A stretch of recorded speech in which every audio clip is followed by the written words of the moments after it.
देखिए, Kolkata high court ने OBC आरक्षण नहीं बल्कि मुस्लिम आरक्षण को लेकर के जो अपना फैसला दिया है वह स्वागत योग्य है। भारत का संविधान धर्म के आधार पर आरक्षण की अनुमति नहीं देता। वेस्ट बंगाल की मुख्यमंत्री टीएमसी की सरकार ने राजनीतिक तुष्टीकरण की पराकाष्ठा पर चलते हुए सन 2010 में 118 मुस्लिम जातियों को जबरन ओबीसी में घुसेड़ करके उन्हें ये आरक्षण दिया था। यानी 118 ये जातियां, इसका मतलब ओबीसी का हक जबरदस्ती हड़प रही थी।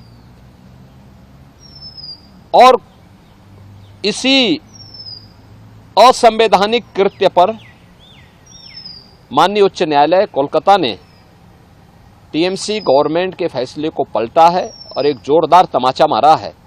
यह कार्य असंवैधानिक था और इसको अनुमति नहीं दी जा सकती है। स्वाभाविक रूप से बाबा साहब भीमराव अंबेडकर ने भी देश के संविधान सभा में इस बात को कहा था, बार बार कहा था।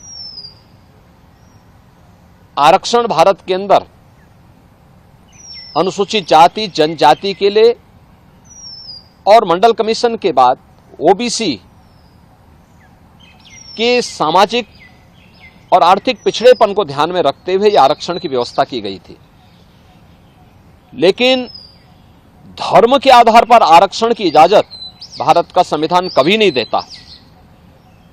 और बाबा साहब भीमराव अंबेडकर ने इसके लिए बार बार देश को वार्न किया था कि धर्म के आधार पर भारत का विभाजन हुआ था। हमें फिर से कोई ऐसी स्थिति नहीं पैदा करनी चाहिए जो इस देश को विभाजन की ओर धकेले। और मुझे लगता है कि यह फैसला एक नजीर बनना चाहिए। यह फैसला जो कर्नाटक के अंदर कांग्रेस की सरकार ने ओबीसी के अधिकार पर